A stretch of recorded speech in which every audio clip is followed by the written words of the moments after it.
بسم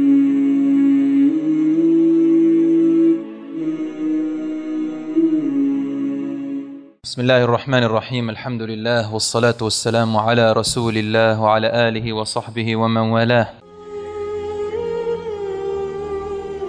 ইসরাফিল আলাইহিস সালাম সেই ফেরেশতা যিনি তার প্রতিপালকের আদেশে সিংহের 2টি ফুৎকার দেবে। আরেক দল আলিম বলেছেন 3টি ফু দেবে। প্রথমটি ভীতি সৃষ্টির, দ্বিতীয়টি ধ্বংসের এবং তৃতীয়টি পুনরুত্থানের। সুর হলো একটি সিংহা, এর মাধ্যমে ফু দেওয়া হবে। এর প্রতিটি আওয়াজ আকাশ ও পৃথিবীর মধ্যবর্তী দূরত্বের সমান।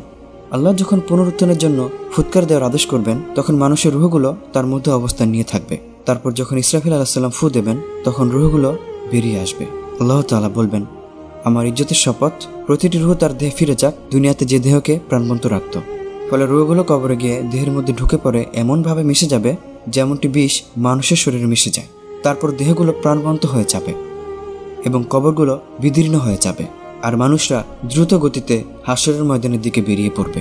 এই জন্যই রাসূলুল্লাহ সাল্লাল্লাহু আলাইহি ওয়াসাল্লাম বলেন, আমি কিভাবে স্বাচ্ছন্দ্য বোধ করি যেখানে সিংহাধারী ফেরেশতা সিংহা মুখে নিয়ে মাথা ঝুঁকিয়ে অনুমতির অপেক্ষায় রয়েছেন।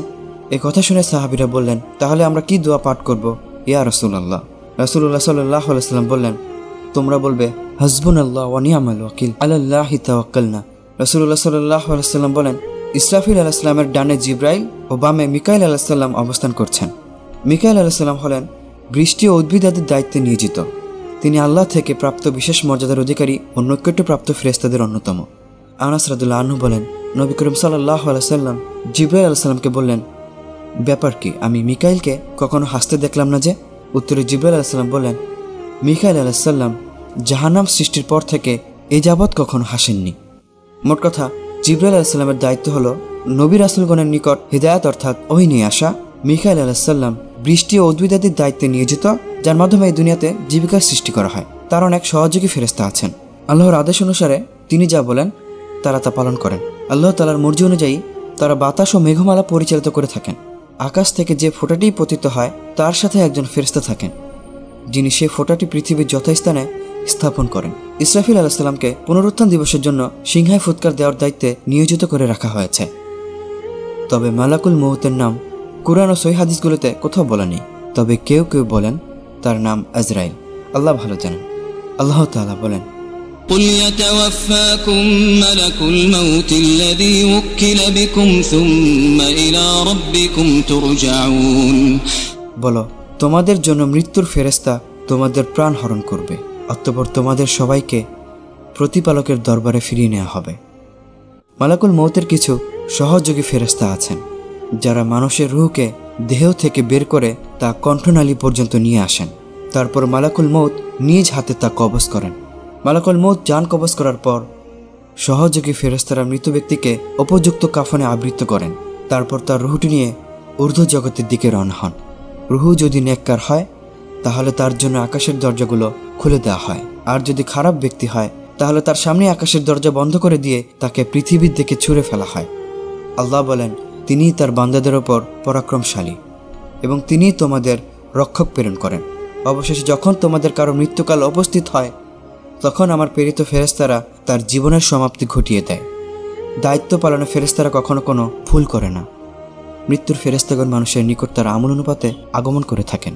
লোক যদি মুমিন হয় তবে তার নিকট উজ্জ্বল চেহারা, সাদা পোশাক ও হৃদয়বান ফেরেশতাগণ আগমন করেন, আর লোক যদি কাফির হয় তাহলে এর বিপরীত বেশি ফেরেশতাগণ আগমন করেন। এ ব্যাপারে আমরা মহান আল্লাহ তাআলার কাছে আশ্রয় প্রার্থনা করি। আল্লাহ তাআলা ইসরাফিল আলাইহিস সালামকে ধ্বংসের ফুৎকারের আদেশ করবেন। সে ফু দিবে। আকাশ ও পৃথিবীর অধিবাসীরা সকলেই ধ্বংস হয়ে যাবে। কেবল তারাই নিরাপদ থাকবেন যাদেরকে আল্লাহ তাআলা নিরাপদ রাখতে ইচ্ছা করবেন। মৃত্যুর ফেরেশতা আল্লাহ তাআলার কাছে এসে বলবেন, হে আমার প্রতিপালক, আপনি যাদেরকে রক্ষা করতে ইচ্ছা করেছেন তারা ছাড়া আকাশসমূহ পৃথিবীর অধিবাসীদের সকলেই মারা গিয়েছে। কে কে জীবিত আছে তা জানা সত্ত্বেও আল্লাহ তাআলা মৃত্যুর ফেরেশতাকে বলবেন, কে জীবিত আছে? মালাকুল মউত বলবেন, জীবিত আছেন আপনি যিনি চিরঞ্জীব, যার মৃত্যু নেই, আর বেঁচে আছেন আপনার আরশ বহনকারী এবং জিব্রাইল ও মিকাইল। আল্লাহ বলবেন, জিব্রাইল এবং মিকাইলের মৃত্যু হয়ে যাক। তখন আল্লাহর আরশ আল্লাহর সঙ্গে কথা বলবে। সে বলবে, হে আমার রব, জিব্রাইল এবং মিকাইলও মারা যাবেন। আল্লাহ বলবেন, চুপ করো, আমার আরশের নিচে যারা আছে তাদের প্রত্যেকের জন্য আমি মৃত্যু অবধারিত করে রেখেছি। তারপর জিব্রাইল ও মিকাইল মারা যাবেন। তারপর মালাকুল মউত মহান আল্লাহর কাছে এসে বলবেন, হে আমার রব, জিব্রাইল এবং মিকাইলও মারা গেছেন। সবকিছু জানা সত্ত্বেও আল্লাহ বলবেন, কে বেঁচে আছে? মালাকুল মউত বলবেন, আপনার আরশ বহনকারীগণ এবং আমি। তখন আল্লাহ তাআলা বলবেন, আমার আরশ বহনকারীদেরও মৃত্যু হোক, তাদেরও জান কবজ করা হবে। তারপর মালাকুল মউত এসে বলবেন, হে আমার রব, আপনার আরশ বহনকারীগণ মারা গেছেন। সবকিছু জানা সত্ত্বেও আল্লাহ বলবেন, আর কে বেঁচে আছে? মালাকুল মউত বলবেন, বেঁচে আছেন আপনি চিরঞ্জীব সত্তা, যার মৃত্যু নেই, আর বেঁচে আছি আমি। তখন আল্লাহ তাআলা বলবেন, তুমিও আমার সৃষ্টিসমূহের একটি সৃষ্টি, আমি তোমাকে বিশেষ উদ্দেশ্যে সৃষ্টি করেছিলাম, অতএব তুমিও মরে যাও। তারপর মালাকুল মউত মারা যাবেন। অবশিষ্ট থাকবেন শুধু অদ্বিতীয়, পরাক্রমশালী, এক অমুখাপেক্ষী সত্তা, যিনি কাউকে জন্ম দেননি এবং যাকে কেউ জন্ম দেয়নি, যার তুল্য কেউ নেই, যিনি প্রথমে যেমন ছিলেন পরেও তেমনই থাকবেন। ইসরাফিল আলাইহিস সালামই হবেন প্রথম, যাকে আল্লাহ ধ্বংসের পর সিংহে ফুৎকার দেওয়ার জন্য পুনর্জীবিত করবেন। সৃষ্টি জগতের সবাই দলে দলে হাসরের ময়দানের দিকে যাবে। তারপর আল্লাহ তাআলা বিচার কার্য শুরু করবেন। আরও ফেরেশতা রয়েছে, যেমন হারুত ও মারুত। এদের সম্পর্কে অধিকাংশ বর্ণনা ইসরায়েলি, তাই আমরা সেগুলো বর্ণনা করব না। তবে হাদিসে মুনকার ও নাকির নামে দুইজন ফেরেশতার কথা বলা হয়েছে। তারা মৃত ব্যক্তিকে কবরে রব, দিন ও নবী সম্পর্কে প্রশ্ন করবে। এরা খুব ভয়ানক হবে। আরও অনেক ফেরেশতা আছে, যেমন জাহান্নামের ফেরেশতা। আদম সন্তানের রক্ষণাবেক্ষণের জন্য একজন ফেরেশতা রয়েছে। আরেকদল ফেরেশতা আছেন যারা বান্দার আমলনামা লিখেন।